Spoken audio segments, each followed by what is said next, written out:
Breaking news, chaos at a Northwest Side gas station. Shots ring out, then just down the road, this happens. Shots fired, shots fired. Shots fired again. Vicker 227, what's your 20? Newton and Rule, shots fired. Newton and Rule, shots fired. More cars, Newton and Rule.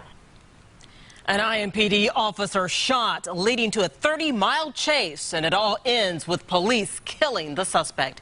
We've been digging into the story all evening. An officer shot, a chase around the city, and it all ending here on the east side with the suspect killed. We are learning that officer is stable tonight with non-life-threatening injuries, shot in the leg. Tonight, we are working for you. We have a full team of reporters getting you answers about what happened during every step in this case. Todd Connor is anchoring our coverage near 71st and Georgetown, where the IMPD officer was shot today. Todd. Erica, that unbelievable video you saw was shot just about a quarter-mile north of here at 71st in Georgetown. We are at the Lake Camelot Apartments, and behind me you can see the parking area where the police officer came down in his car off of Georgetown, where they eventually got out of his car and he was helped by those around him.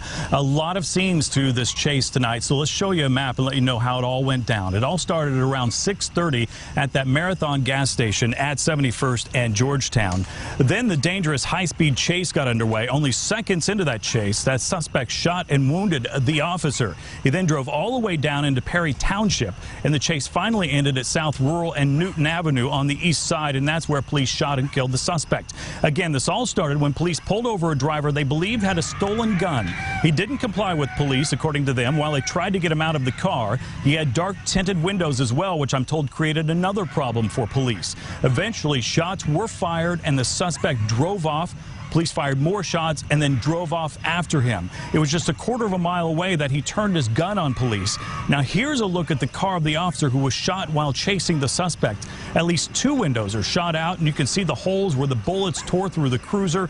The officer actually drove down an embankment into this apartment complex where he got out, and people here helped him until police officers arrived a short time later. About a half mile from here, the suspect sideswiped and also shot another police car, although we don't believe that officer was injured. You can see marks on the gray police car where they were hit, and then the chase headed south from there. Before we get to where the chase ended, we want to go to Methodist Hospital, and our Call 6 Investigates Rafael Sanchez with some breaking news. Rafael.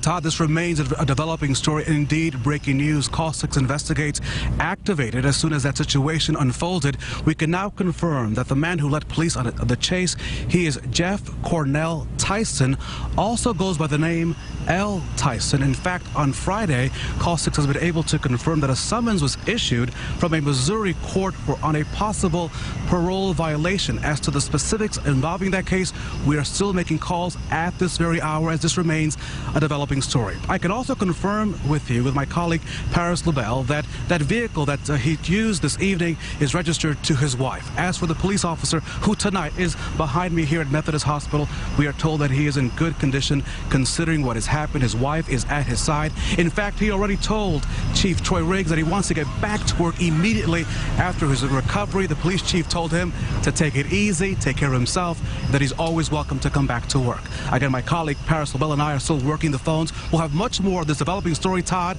in just a few moments right here on the news at 11. All right, Rafael, we'll join you in a few minutes. Meanwhile, let's go to where the chase ended. Again, that is on the east side where the suspect was shot and killed by police. Our Chance Walser has been following developments there all night. Chance. Todd, right now I'm standing about 20 miles as the crow flies from where you are in that area, 71st and Georgetown. We're at Washington, and rural police say that chase came to a stop about a block south of here. According to police Chief Troy Riggs, where officers and the suspect exchanged gunfire. No officers were injured in that gun battle. The suspect was killed. Witnesses estimate hearing dozens. Loved ones of the deceased came to the scene crying and angry that police shot that man so many times. And we have not received any official word on how many times that man was shot. Chief Riggs says it will take more time to piece all those facts together. We don't know the details yet. We have to talk to all the individuals that witnessed and were involved. We will get that information to you later. But what I can tell you, it was terminated there by gunfire. The suspect, we believe, died as a result of that gunfire. Chief Riggs went on to thank officers involved in that chase, saying they did a great job limiting the risk to the public to the extent possible. He also extended a thank you to the Marion County Sheriff's Office, who is filling in on patrols tonight, as some 20 officers involved from start to finish here will spend the next several hours going through standard questioning and debriefing protocols. Live on the east side, Chance Walser, RTV 6.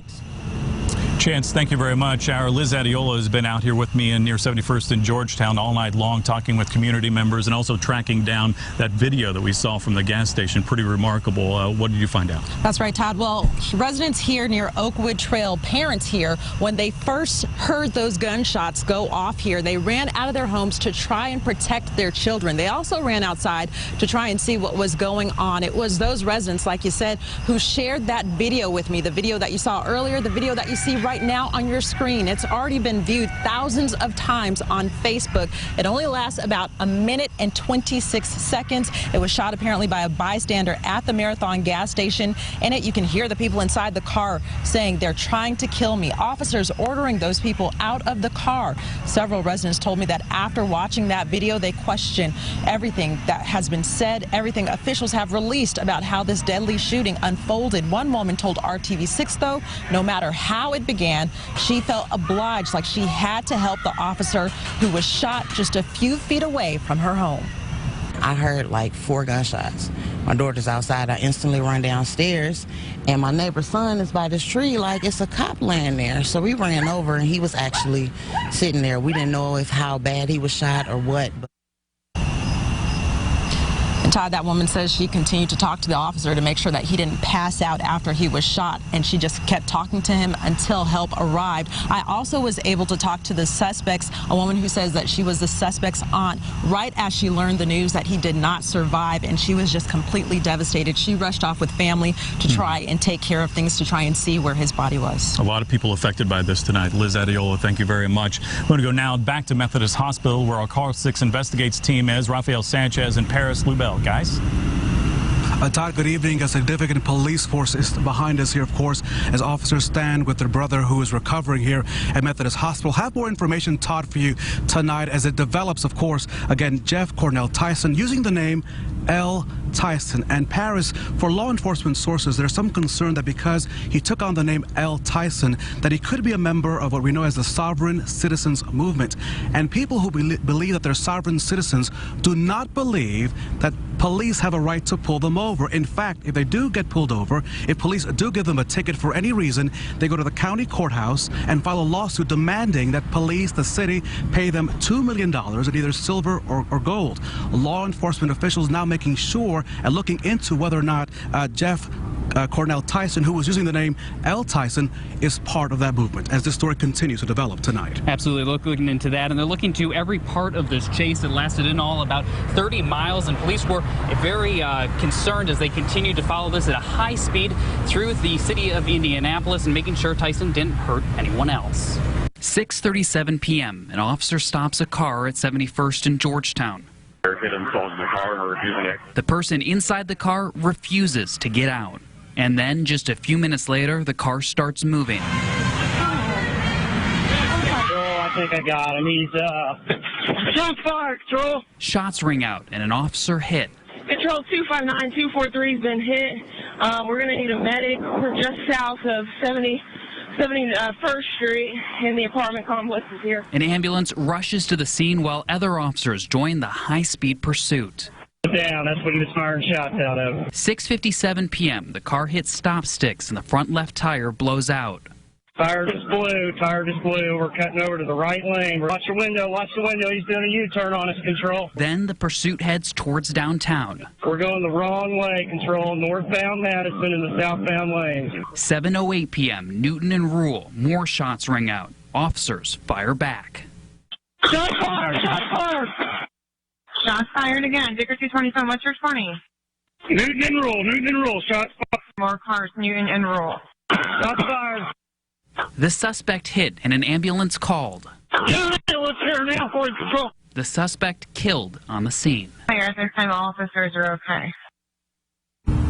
And Raphael, from start to end of this, it lasted only 38 minutes. So it was a fairly long pursuit for police, but in all reality, it was fairly short as well. Yeah, hail of gunfire, and Chief Troy Riggs reminding us tonight that this is, Paris, the danger that Metro Police around the country face every day. This officer doing his job, this officer already wanting to go back to work, but he'll have to recover from his injuries. The Call 6 Investigates team, we have mounds of paperwork and recordings to go through. We'll have much more of this developing story tomorrow morning on Good Morning Indiana. You can count on us, of course, to ask all the big questions tomorrow as we work for you here at RTV6. Now back to you, Todd. All right, Raphael Paris, thank you very much. Once again, let's go back to that dramatic video and show you how this night all got started. It started with that witness video at the Marathon gas station. You can hear the woman and the man inside the car screaming at police screaming back at them. Police had stopped the car, pulled it over for a suspected illegal gun that was inside, and shots were fired, and that's when the chase began. Once again, there will likely be both an internal IMPD investigation into this and no doubt an outside or external investigation, since it does involve police shooting a suspect. And so an outside agency could be brought in to do an investigation into this. But much more, as Raphael said, ahead on Good Morning Indiana starting early tomorrow morning at 4:30. That is the latest from here. We'll have much more on RTV6 and the RTV6 app, and much more news ahead on the news at 11 after this short break.